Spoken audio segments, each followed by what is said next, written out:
up, stand up. Let's stop hate crimes in the city of Philadelphia. On November 18, 2021, some Asian students were attacked by African American students on the Broad Street line. I am sure those victims will be traumatized for years to come. There was a mother who actually turned her daughter in after she learned her involvement. I know that it was extremely hard for that mother, but she did what she needed to do. Today, I will be speaking with Romana Lee-Akiyama, Deputy Director for the Office of Immigrant Affairs for the City of Philadelphia, and Randy Duque from the Philadelphia Commission on Human Relations. Welcome to the show. Please tell me how crime among the Asian community has changed since the COVID-19 pandemic began. Yeah, thanks, Melany, for inviting us to be here to talk about anti-Asian bias and hate crimes. Anti-Asian violence is actually nothing new to the Asian American Pacific Islander community. It has existed since the beginning of our immigration to this country. It has existed through laws, whether it be the Chinese Exclusion Act or other forms of public policy that created ways for Asian American community for reason to be targeted. And it has existed in moments where we've seen entire towns burned down to the ground where Asian people have lived.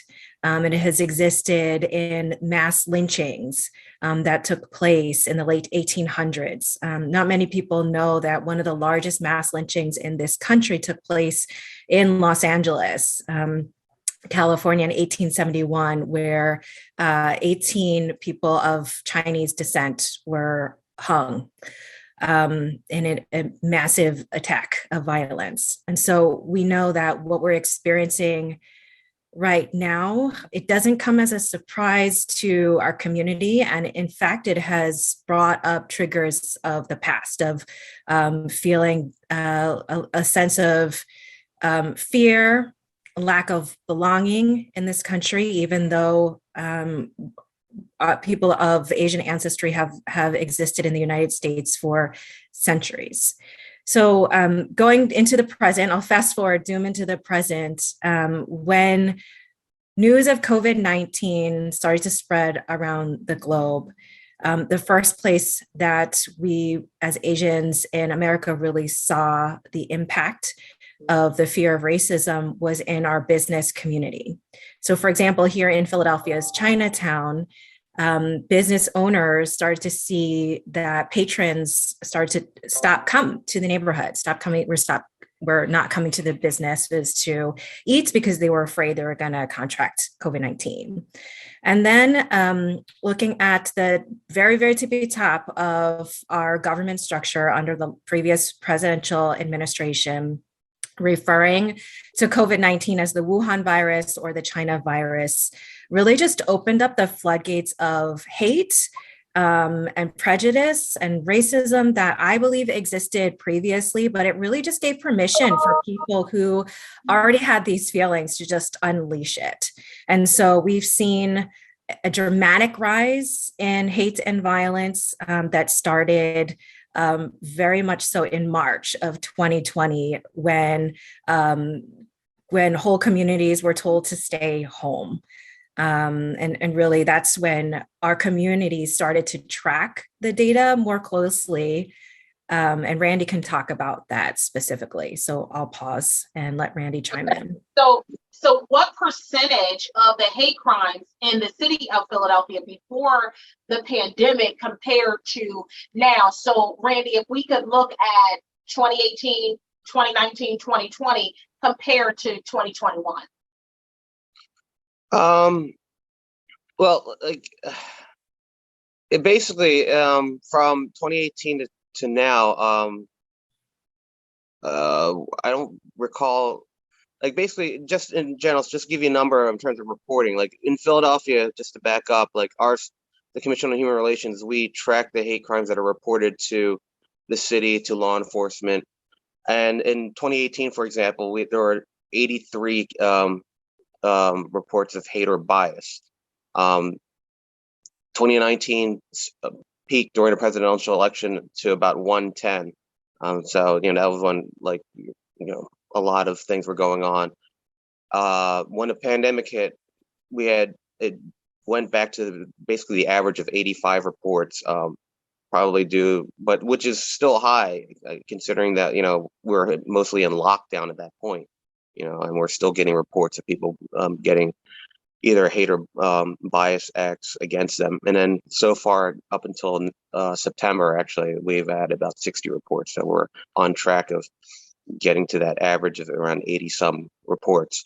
Now, with that said, in percentage wise, in like 2018, there were, sorry, I don't really have the percents right now, but like there were about there were like 3 out of the 83 that were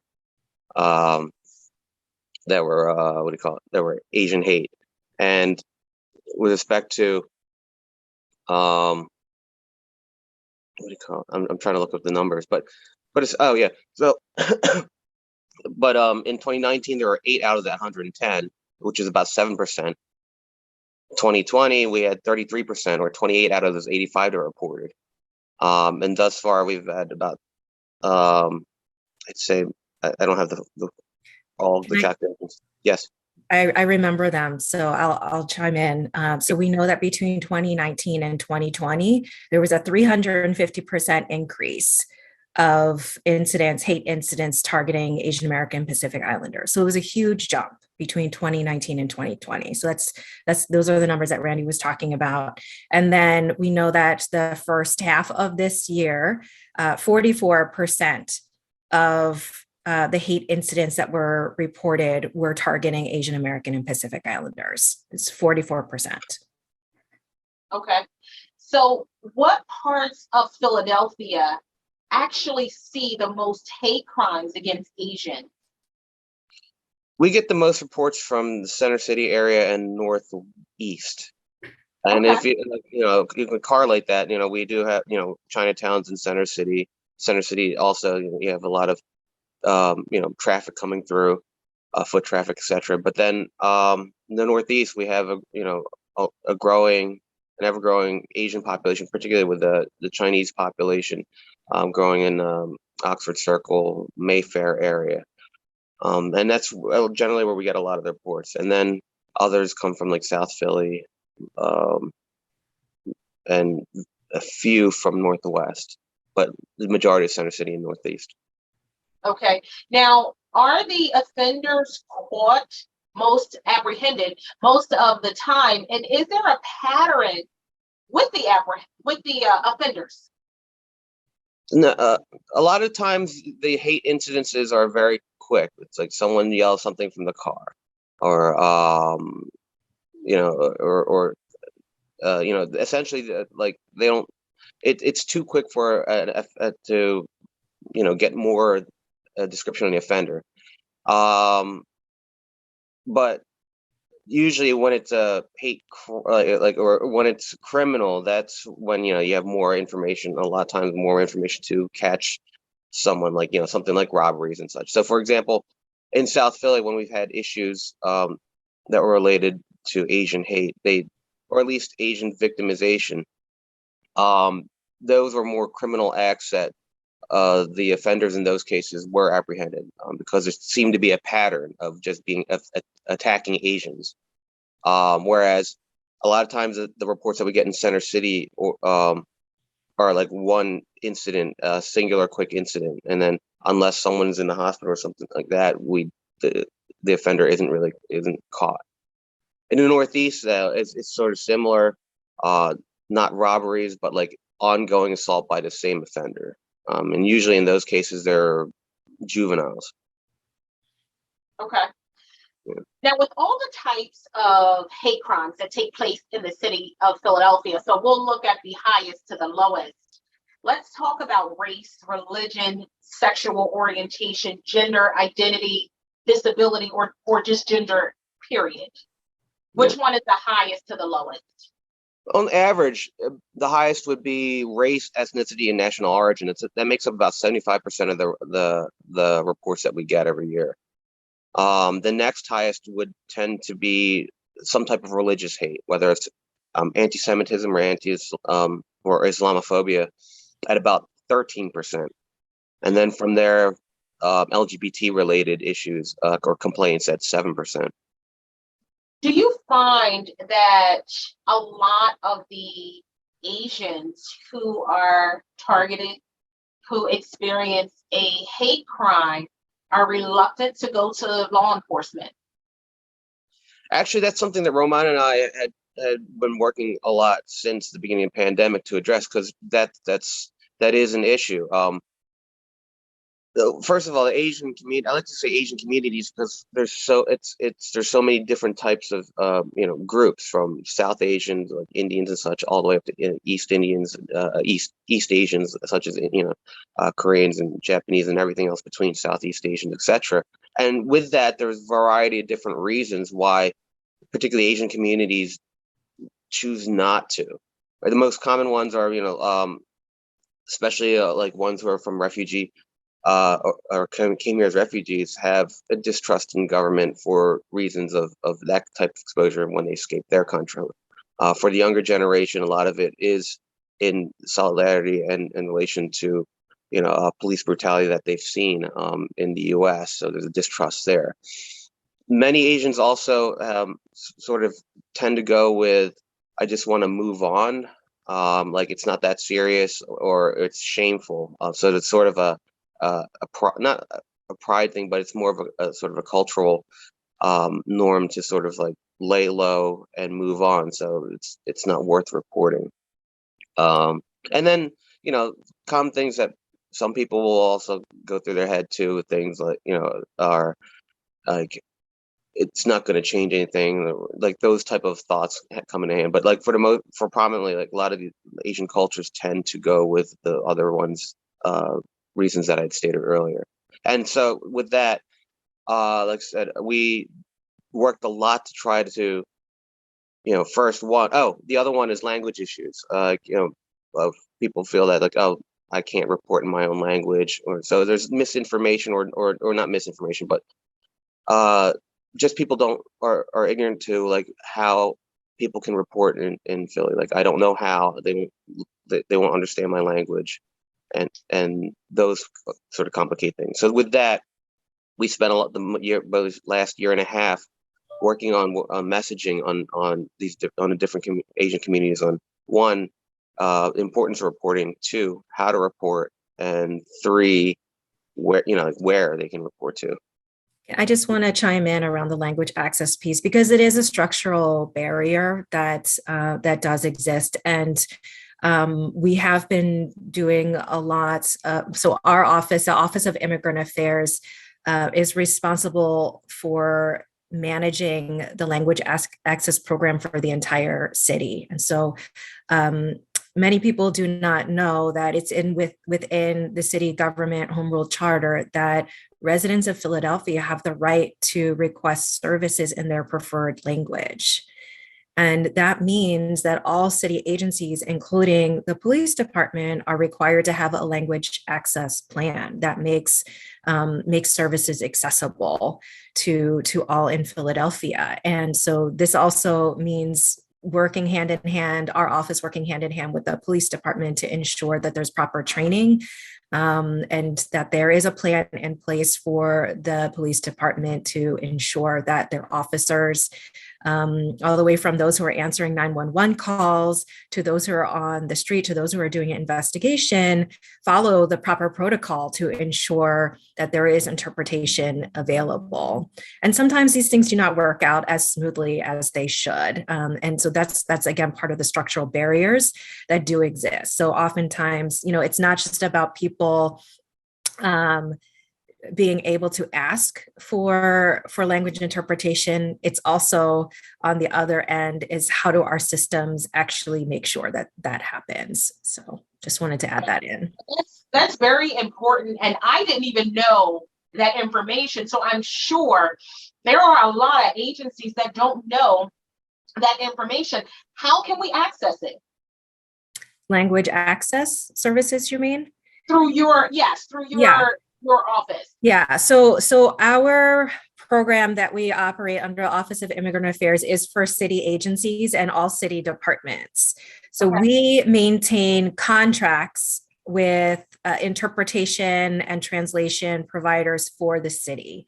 But actually, there is a way for other organizations to what we call piggyback on the contracts that the city has secured with providers so that you all can take advantage of the rates and fees that we have secured through the contracts. So you're able to do that by contacting the Office of Immigrant Affairs.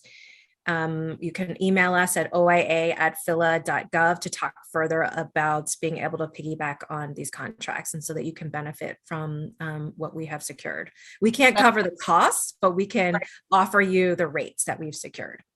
Right, which is important and it's needed. So I thank you so much for bringing that up. Now, what is the difference between a hate crime and a hate incident? Essentially, hate crime is a criminal offense such as an assault, robbery, etc., where there's an element of at least of actual or perceived, basically where the person commits a crime against another, and then there's an actual or a prejudice against that other person, whether because of race, ethnicity, national origin, religion, etc.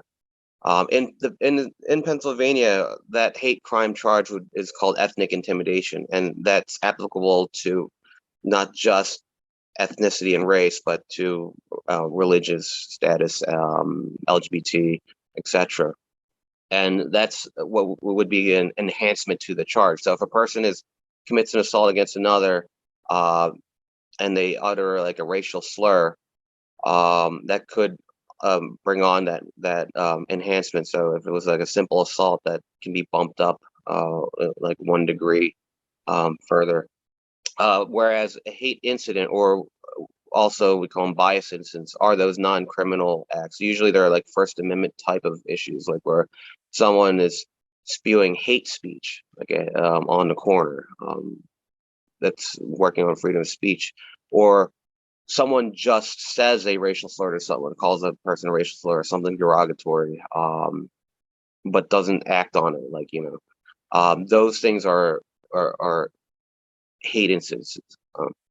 And those, what the police say, generally they're not arrestable offenses, but police say like enough of those could make a case for something. So that's why with the police, like when we talk about reporting, police will even take those type of hate incident reports, because if they start seeing a pattern of a particular person doing this, it could escalate things to maybe an arrestable offense. Okay. And I also did want to go back though, just to clarify something too about when we talk about language access. Regardless of whatever city service a person wants, whether they're calling 911, like to access language, the service in their language, they just need to speak their language. We like to say, just to make things faster, especially in emergency, if the person can like at least say what language they speak, it'll speed up the process. But regardless of what language a person speaks, once they call a city service, they're afforded access. And if there are any issues, that's where like my office or OIA can help try to resolve that. Okay, so if someone wants to call 911 and they don't speak English, they'll still get services immediately. Absolutely. Yes. Absolutely. Oh, okay, good. Okay. So are there currently federal hate crime prevention laws? And if there are, could you just share with our viewers a few of them? Yeah, there's actually several under Title 18 of the U.S. federal codes, criminal codes. So in Title 18, you have something like, there's a few, something in Section 245 it covers all federally protected activities. So in other words, a person is trying to basically exercise their federally protected rights of voting, housing, etc. Like anything, they can't be discriminated against or blocked from performing the act, because of who they are, their race, etc. Um, like, and that those come into play, like when you're, if you look throughout history, like blocking women from voting, blocking from people of color from voting, etc. That 245 covers that. 247 specifically talks about church arson prevention, anti-religious acts. Section 248 covers freedom of access. It's called the FACE Act, or freedom of access to clinic entrances. This is due to the pro-choice, pro-abortion acts, and especially the bombings that were occurring in like Boston area in early 90s. And then there's Section 249 of Title 18, which is the newest one of them, which is the Matthew Shepard and James Byrd Act, Hate Crime Prevention Act, named after two victims of horrible acts. One of being dragged, basically it's like a car lynching, and where the person was dragged through the roads for being black, and the other person was killed for being gay. And this Hate Crime Prevention Act essentially is the act that sort of like a state ethnic intimidation charges, but it really basically states it's unlawful to willingly cause bodily injury, right, to another person based on those protected categories: race, color, religion, national origin, etc. And that, with that said, like, the law also provides for funding and technical assistance to states and local jurisdictions to basically help investigate when those things occur. And then with that, the federal side of it is like a mandatory, provides for a maximum of 10-year prison term, unless there's a death resulting from the offense. And then for those, with the ones that aren't, where offense is not resulting in that, there's a 7-year statute. So it gives at least 7 to 10 on federal on top of state charges.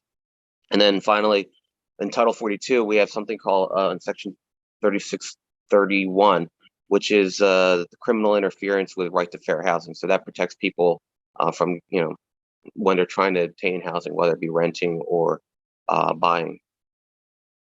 So there's several federal protections. Okay. So Randy and Romana, you both work out of two different offices, correct? If someone wants to report a hate crime, of course, with them not being in immediate danger, because then they will call 911, what number should they contact to reach your offices? Well, we always start out by saying if it's an emergency, they should call 911, and then they'll receive those services. Especially if someone's getting hurt, there's witnessing or experiencing crime, get to safety, call 911. If they're not, like, if it's sort of less than emergency, or they see hate and they want to report it in another means, they can call the Philadelphia Commission on Human Relations at 215-686-4670. That's our intake number, and then they can report it that way. We also have an anonymous tip line number, which is essentially a voicemail that people can leave messages on at 215-686-2856. And those are sort of the general ways that we say it. But furthermore, like, we also talk, especially with our immigrant communities who work maybe more comfortable with working with different community organizations, or there might be leaders within an organization. They can also talk to them, and those groups can report to us. The point is, like, we want to know what's going on out there, that we know how to address it. So our office, the Office of Immigrant Affairs, works really closely with PCHR on all aspects of anti-Asian hate and violence, but we do refer all those who are wanting to make a report directly to PCHR. They hold the mechanism for reporting and follow-up. Okay. Romana and Randy, I thank you so much for all the work that you do. Your hard work has not gone unnoticed, and you are truly, truly needed. As you know, when someone goes through something traumatic, it can change their lives forever. So I thank you so much. I am thankful that I am now connected with you because I will be contacting you all the time. So thank you so much for joining me today. Thank you, Melanie. Thank you, Melanie. I encourage anyone who is a victim of a crime to call 911 to get further assistance. If you need medical assistance, please seek that as well.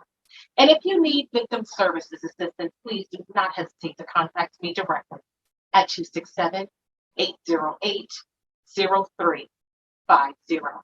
For non-emergency acts of hate, it can be reported to the Philadelphia Commission on Human Relations by calling 215-686-4670.